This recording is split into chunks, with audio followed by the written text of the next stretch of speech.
Ikaduhang Timoteo 4 versikulo 2. Nagingon dire, pagkugi kanunay sa pagwali sa mensahe sa tanang panahon gayod.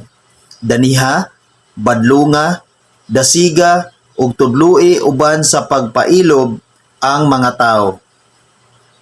Mao na igsuon nga ang mga man of God dako kayo role alang sa pagmanage sa katawhan, alang sa pagdala sa katawhan.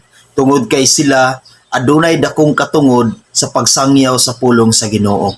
Adunay dakong katungod sa pagwali, sa pagdasig sa katawhan, sa pagbadlong sa katawhan.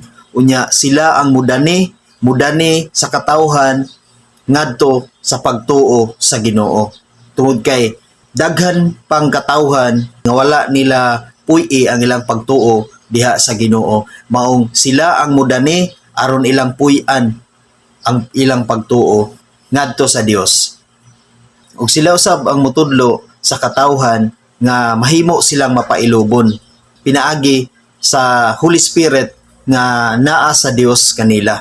Tungod kay ang Holy Spirit mao ginay mutudlo kanato sa pagdasig. Mao gid ganay mutudlo kanato nga mahimo kitang mapaubsanon.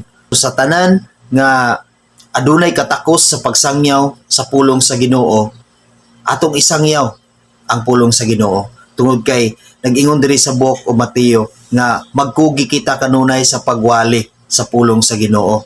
Ug aduna kay katakos sa pagdasig ngadto sa uban, dasiga sila sa ilang pagtuo diha sa Ginoo. Apan igsuon sa atong pagdasig ug sa atong pagtudlo sa mga katawhan, kinahanglan nga ato kining buhaton sa mapailubon nga pagdasig ug mapailubon nga pagtudlo. Dili ang pagdasig o ang pagtudlo nga mura kag nasuko nga gadasig ug mura kag nasuko nga gatudlo. Tungod kay sa ingon ni ana dili gayud sila maminaw.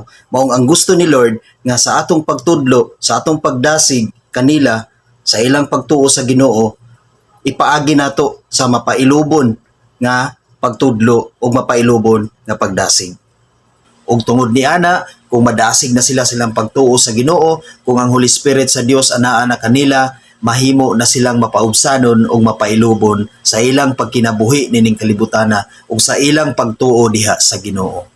Amen. God bless sa tanan.